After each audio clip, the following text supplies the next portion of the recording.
Es personiski domāju, ka, teiksim, pašreiz tā klamīšanās ārzemnieciskā priekšā, vārdu sakot, viņi jau bieži vien kļūst komiski, teiksim. Un Latviju, es domāju, ticiet man, glābs tikai Latvijā esošie spēki, cik arī mums nebūtu zem tā morālā vai tā, bet glābt mēs varam tikai sevi paši. Amerika ir pārāk tālu, lai viņa būtu mūsos, teiksim, ieinteresēta kaut kādā mērā.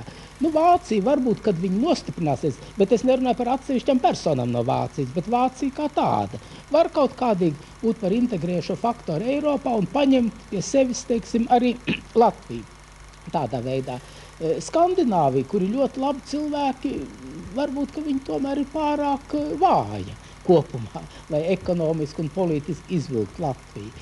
Kas attiecās uz Latvijas attiecībā ar Krieviju, man liekas, ka šodien ir ārkārtīgi svarīgi, lai mēs politiski no Krievijas pašreizējā momentā norobežotos.